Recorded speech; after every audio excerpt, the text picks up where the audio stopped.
When it comes to LeBron James, you have those that absolutely love him and worship the ground that he walks on and everything else in a similar fashion to what I do in a lot of ways with MJ. And then you have those that you really can't stand LeBron, hate a lot of the things that he stands for, and in particular represents when it comes to the NBA and the sports world as a whole. For me, I've always wanted to like LeBron James, but I just find it really hard to like the guy. I won't say that I hate him. No, because I think that's way too strong. But I just have always battled with the want to like the guy, but ultimately the lack of ability to like the guy. And I guess this video here is my attempt to explain why, in my opinion, it is hard to like LeBron James, and maybe in a way quantify it for some of you out there that really have a hard time figuring out why you can't fully embrace LeBron James, because in a lot of ways, he is somebody that should be embraced. He is somebody that we should like. He is somebody that we should at least admire to a certain degree. I look at LeBron James and I think there's a lot of things to like about the guy, respect about the guy, admire about the guy. Here's a guy that worked hard for his. This is a guy that put in his time, paid his due, worked his ass off for years to ultimately achieve his dream. As it is so often in our society where we like to blast people for having dreams and we try to discourage people from chasing their dreams, here's somebody that pursued his dream and ultimately was able to achieve his dream. That's something that we should put up on a pedestal. That is something as a society here in this country at least that we should admire somebody for. That's somebody that we should look up to, somebody that we should respect. He had a dream, and he put in the work necessary to achieve his dream and didn't let anybody along the way tell him that his dream was foolish or stupid, as so often our society likes to do. Now, again, this is a guy that has put in the work, no matter what anybody wants to say. You don't get to the point where you're the best player in the NBA just because it's handed to you. You've ultimately earned it, and there's no question in my mind that LeBron James has earned it. From a player standpoint, here's somebody that is great to watch in a lot of ways. A really unselfish, team-oriented type of leader similar to a Magic Johnson. And frankly, from a physical specimen standpoint, we've never really truly seen anybody like him. So you're talking about that once-in-a-generation, potentially, in all honesty, once-in-a-lifetime type of talent and player. So that's a reason to maybe get behind the guy and like the guy, because he's so unique in a lot of ways and so different. And he's something that just doesn't come around every day. And then when you look at his kind of team-first mentality and the type of unselfish leader that he's developed into, and you look at the fact that he's more than just a selfish ball-hogging, shoot 30 times to get 25 or 30 points type of guy. This is the type of guy that can impose his will on the game without having to score a lot of points. This is a guy that really, in particular, what I liked about him was he worked on the biggest weakness of his game, which was his defense, and then followed up by his perimeter shooting. At times, he's still an iffy, inconsistent perimeter shooter, but he's a legitimate defender. On the ball, off the ball, man-to-man, zone defender, help defender. I mean, he really worked at it. And again, it comes to a guy who wasn't satisfied, wasn't content to just settle for who he already was. He was willing to get better. I also look at him from a player standpoint. To me, there's a lot of appeal there for a guy that once he got to the league, even though he was really good and even though he was among the best pretty much right away, he didn't have instant success from a championship standpoint. This is a guy similar to that Michael Jordan path. It took several years and a lot of stubbing the toe and failures along the way before he ultimately figured out how to become a winner, how to truly become a champion. That's something that some guys just inherently have, and sometimes it takes a while for guys to learn that and to develop that type of trait or characteristic, and frankly, some guys never develop that trait. See a Charles Barkley, Hall of Fame player, all-time great. He wasn't a championship player, championship leader, period. But it goes beyond just the basketball court to me when it comes to LeBron James. Here's a guy that's a family man, married his high school sweetheart. You know, when you hear so many stories about athletes fucking around all over the place, I don't think we've ever really heard about LeBron James doing any of that. Seems to be a grounded, mature family man who takes care of his responsibilities, who loves his kids, loves his wife. There's a lot of appeal to that when we hear about the athletes going off and, you know, getting into this type of trouble or beating their ladies or abusing their kids or fucking doing all types of drugs. You know, here's a LeBron James that seems to understand the importance of his image, but more so the type of role that he takes on as an athlete and icon that he is. And you know, he makes sure that he makes good decisions. He seems to have a good head on his shoulders, a decent heart in his chest.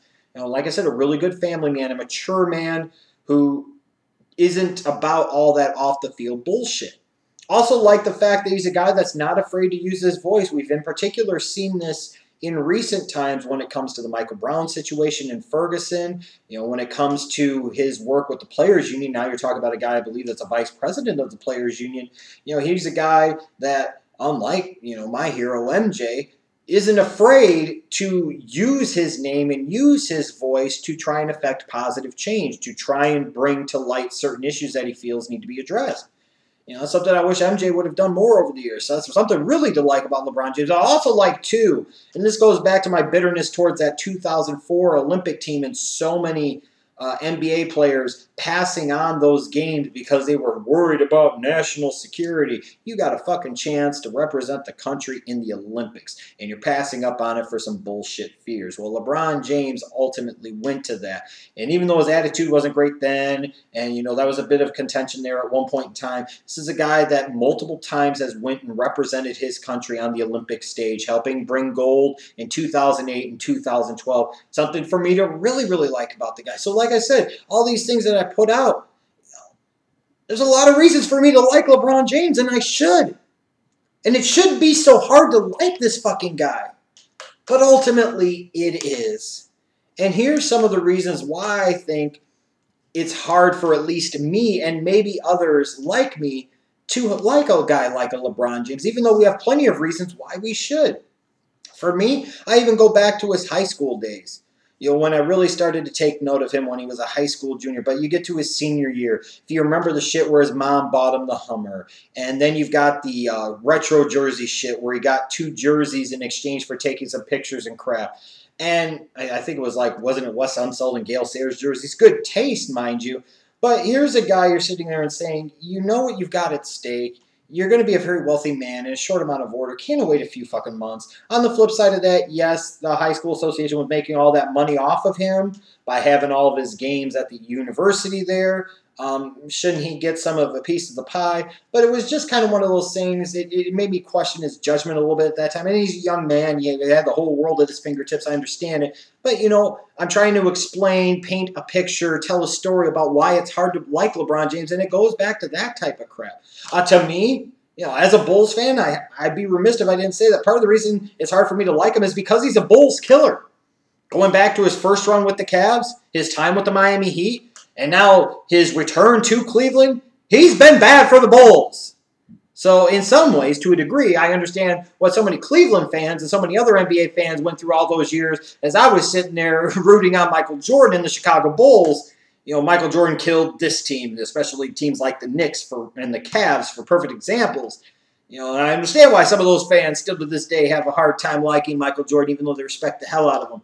You know, that's why I, in some ways, have a hard time liking LeBron James, because I know he always kills the Bulls. They just can't defend him. They just can't figure him out. He always seems to impose his will on them. So as a Bulls fan, I say, fuck you.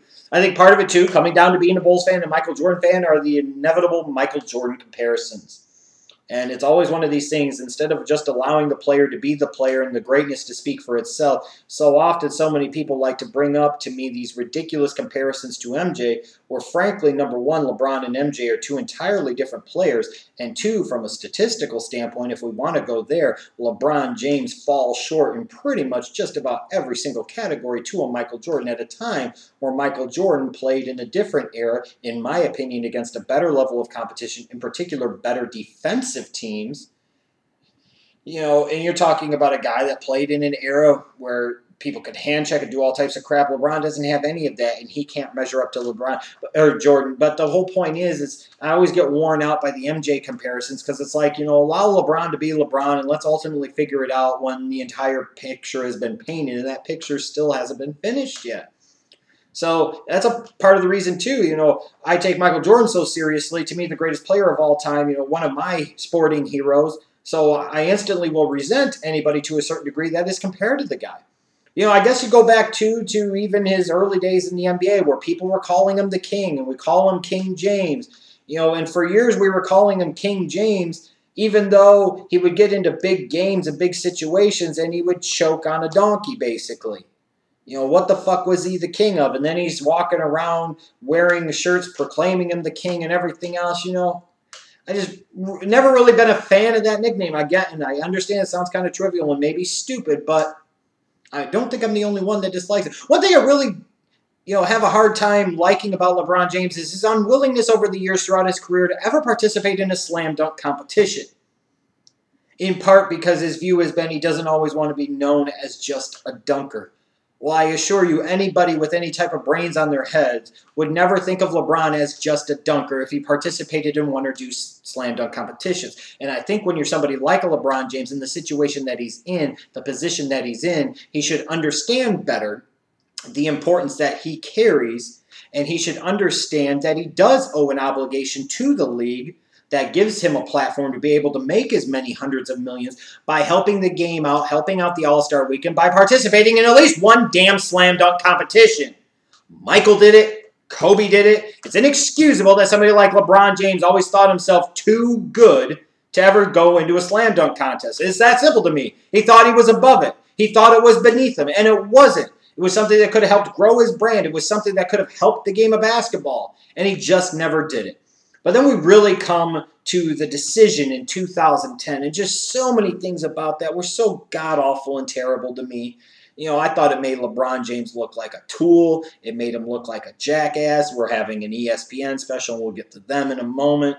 But I'm going to take my talents to South Beach. And just the whole bullshit about the decision was such a train wreck in so many terrible ways. At least when he made the decision this past offseason, and he went to Cleveland, we didn't have all of this bullshit. There was a few days of chatter, this and that. Then the decision was announced, and we moved fucking on, and that's the reality.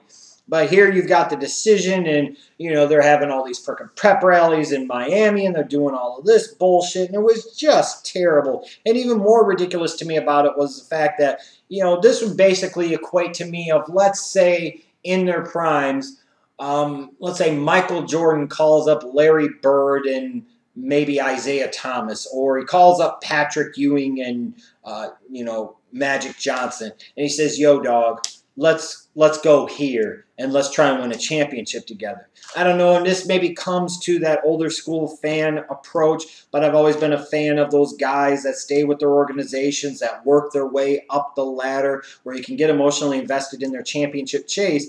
Well, now LeBron James is going to Dwayne Wade's team, and no matter what anybody says, even as great as LeBron was during his time in Miami, 4 straight finals appearances, 2 NBA championships, the Heat will always be Dwayne Wade's team. Dwayne Wade will be the greatest player in the history of that organization. Dwayne Wade will be that guy. He ultimately went to somebody else's team because he didn't think he was good enough on his own to be that man to be able to win a championship. And whether I'm completely right in my thinking or not, it's the way I think, and it's the way I view it. And I know I'm not the only one that sits there and kind of think he took the punk way out in order to win a couple of cheap championships. And furthermore, what it represents, especially when the Celtics did it a couple of years earlier, this whole thing of, well, this guy's going to go here in this, this big 3 building to win a championship. It just, ugh. And then I look at LeBron James as a player, too, over the years, no matter how much people have tried to spin it. This is a guy that has a history of quitting or not showing up at times when his team needs him the most. You look at that last playoff series that he was in Cleveland back in 2010. You're never going to convince me of anything otherwise. He quit on that team. And you could talk about you can't blame him and this or that, but at the end of the day, no. If the rest of your team sucks, the rest of your team sucks. I could still fucking blame you for being a quitter. There is no excuse, no reason to ever quit. Quitting is for losers. If you go down because everybody else around you sucks, then so be it. But you got to do everything you could do. And when you quit and you clearly quit and you don't do everything you can do, then I think it's very hard for you to sit there and be able to blame anybody else or blame an organization when you didn't even put your best foot forward.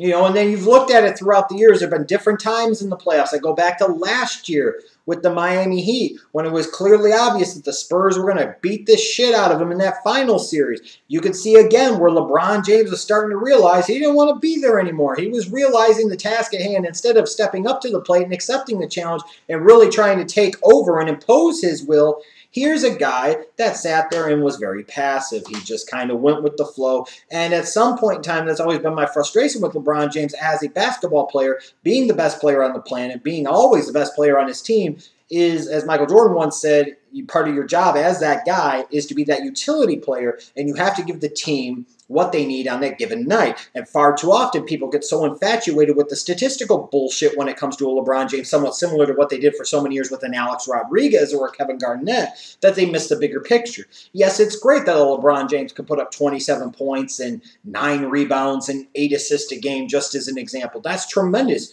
That is a great all-around impact. But the problem is sometimes when LeBron's team needs him to score 30, he'll score 25 and get 15 rebounds. When they needed him to score 30. In those situations where his team needs him to score 40, he'll score 25 and get 15 rebounds and 12 assists. He doesn't always give the team what they need on a given night. It's sometimes where his unselfishness can be as great as strength and attribute can also be as great as hindrance and weakness as a player. But at times, it's that unselfishness, it's that lack to me of at moments that true killer instinct that a Michael Jordan had or even a Kobe Bryant had that can really impact him because it allows him to just sit there and kind of step back. And that's where he starts to get too unselfish to where, we're going down as a team, so that way I could deflect some of the blame and criticism away from me. He has a history of quitting and not showing up, and even in certain situations in the playoffs this year, I've seen him begging out of games because he's tired. Man, you're the man. These are the playoffs, and you're begging out of the fucking game? But the biggest reason of all that it's hard for me to like LeBron James is because of ESPN and the sports media. I mean, from the decision to, them showing his games back in high school to anytime you ever bring up any what I feel are fair criticism about LeBron James, you have so much of the sports media, especially in ESPN, that are ready to spin things and try and put things in control and try to spin a certain propaganda out there to protect the LeBron James brand because ultimately that protects the NBA brand, and that's ultimately good for ESPN and other entities who have a great interest in seeing LeBron James and the NBA portrayed in a certain way. It's ridiculous. You see ESPN in particular, I keep coming back to them, always trying to perpetuate these Michael Jordan-LeBron debates. They're talking about Kobe versus LeBron, and it just really doesn't fucking matter. It's all this talk about anytime he does anything good, it's fucking great, it's spectacular, it's LeBron, he's the king, he's just the best. But then when he fails or he does anything bad, then we find ways to try and make excuses. We try to justify it. We try to spin off on other people and blame other things. And, it's just, what I'm talking about when it comes to the media treatment, when it comes to LeBron James. I know Michael Jordan used to get the same treatment. I could only imagine if Michael Jordan was in the prime of his career in today's social media environment, just how bad it would truly be. It might even have gotten to the point where me as a Michael Jordan fan and a Bulls fan would have even gotten sick and tired of it. That perhaps is very true, and perhaps it's really hard to have those universally liked and respected athletes in today's environment because, frankly, you get tired of these guys being shoved down your throat so freaking much. And when it comes to LeBron James, there are a few athletes that ESPN and the sports media in particular love to shove down your throat more than a LeBron James. The closest things you could come up with are Peyton Manning, Tom Brady, Derek Jeter. I mean, it's in that class. And it gets a bit ridiculous at times. And it's a shame, ultimately. Because, to me, in a lot of ways, sometimes the person's faults or their weaknesses or their failings could be a reason to like them even more.